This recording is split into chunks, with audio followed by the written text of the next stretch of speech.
चंदेली नगर में चंद्रवंशी राजा चंद्रब्रह्म राज किया करते थे। वे बड़े धर्मात्मा थे। स्वयं चंद्र देवता ने उन्हें पारस मणि प्रदान की थी।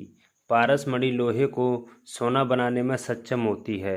राजा चंद्रब्रह्म पारस मणि से सोना बनाकर प्रजा का कल्याण करते थे। उन्होंने अनेक यज्ञ करके प्रजा का प्रेम और यश प्राप्त किया। बहुत से राजाओं को जीतकर अपने राज्य का भी विस्तार किया। तोमर वंशी क्षत्रिय चिंतामणि उनके मंत्री थे। चंद्रब्रह्म के वंश में ही सूर्यब्रह्म हुए, जिन्होंने सूर्यकुंड बनवाया। इसी वंश में कीर्तिब्रह्म हुए, जिन्होंने कीर्ति सागर झील बनवाई। इन्हीं कीर्तिब्रह्म के पुत्र परिमाल हुए। राजा परिमाल ने भी यज्ञ किए तथा ब्राह्मणों को पर्याप्त दान दिया। कालांतर में अपने गुरु अमरनाथ के आदेश पर अपनी तलवार को सागर में धोकर फिर कभी शस्त्र न उठाने की शपथ ली। कुछ विरोधी राजा सिर उठाने लगे। तब राजा के 2 सेनापति ही युद्ध का संचालन कुशलतापूर्वक किया करते थे। राजा परिमाल के विवाह की भी एक अलग कहानी है। महोबे में माल्यवंत नामक राजा राज करता था। उन्हीं का एक नाम वासुदेव भी था। उनके 2 पुत्र थे, माहेल और भूपति। एक अत्यंत रूपवती कन्या थी जिसका नाम था मलाना।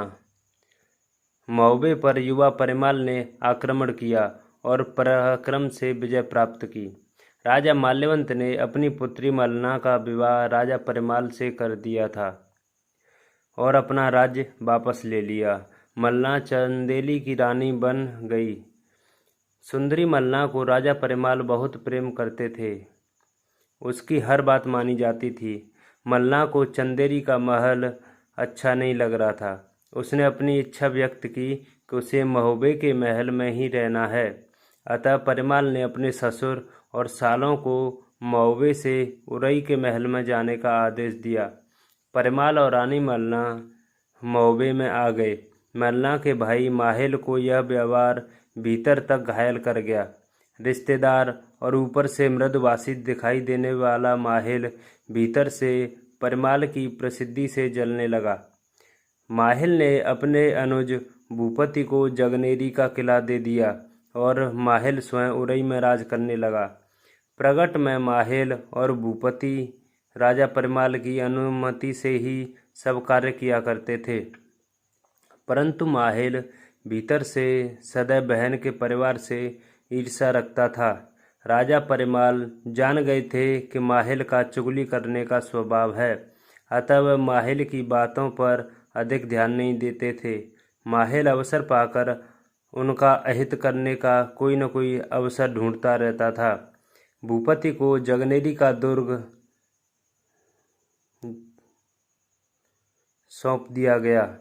उसका नाम जगनिक भी पड़ गया। जगनिक वीर तो था ही और कवि भी था।